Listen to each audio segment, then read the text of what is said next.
From Departure by Sherwood Anderson. All through his boyhood and young manhood, George Willard had been in the habit of walking on Trunion Pike. He had been in the midst of the great open place on winter nights when it was covered with snow and only the moon looked down at him. He had been there in the fall, when bleak winds blew, and on summer evenings when the air vibrated with the songs of insects. On the April morning, he wanted to go there again, to walk again in the silence.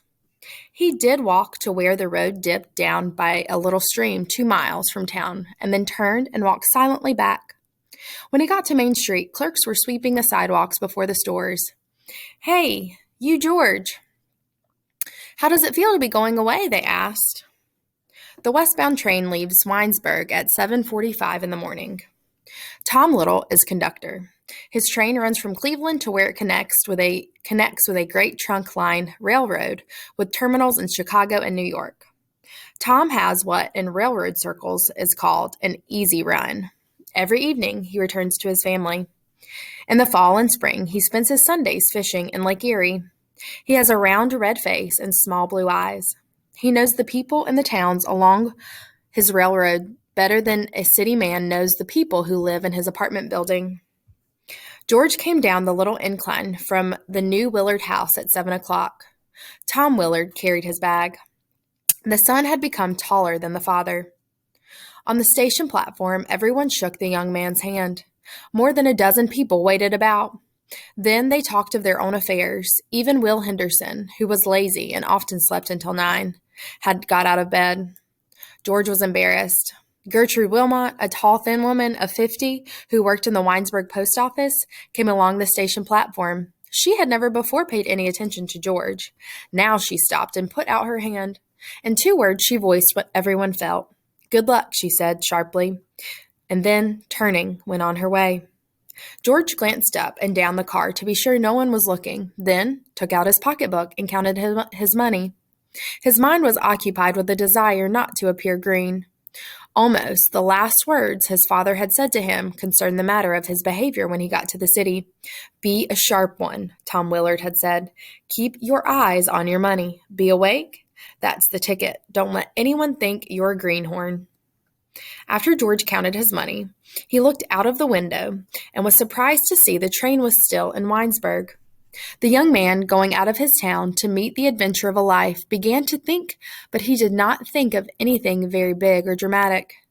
Things like his mother's death, his departure from Winesburg, the uncertainty of his future life in the city, the serious and larger aspects of his life did not come to his mind.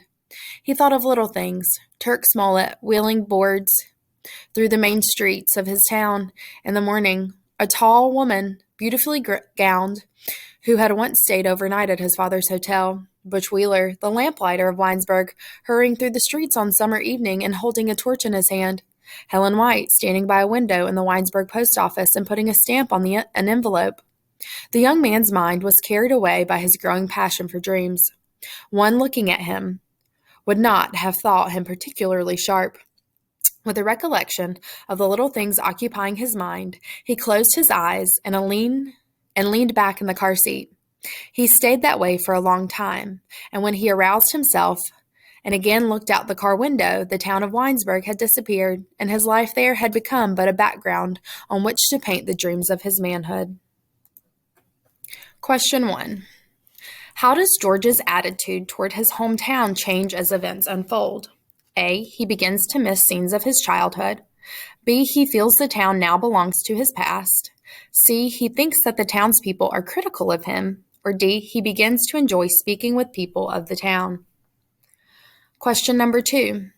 George Willard thinks more about his past than his future as he is leaving Winesburg. Which of the following sentences from the passage best supports this statement? A. The young man, going out of his town to meet the adventure of a life, began to think, but he did not think of anything very big or dramatic. B. He thought of little things, Turk Smollett wheeling boards through the main street of his town in the morning. C. The young man's mind was carried away by his growing passion for dreams. Or D. One looking at him would not have thought him particularly sharp. Question number 3. Which sentence from the passage shows that George is a dreamer? The young man, going out of his town to meet the adventure of a life, began to think, but he did not think of anything big or dramatic. B. One looking at him would not have thought him particularly sharp. C. The young man's mind was carried away by his growing passion for dreams. Or D. All through his boyhood and young manhood, George Willard had been in the habit of walking Trunnion Pike.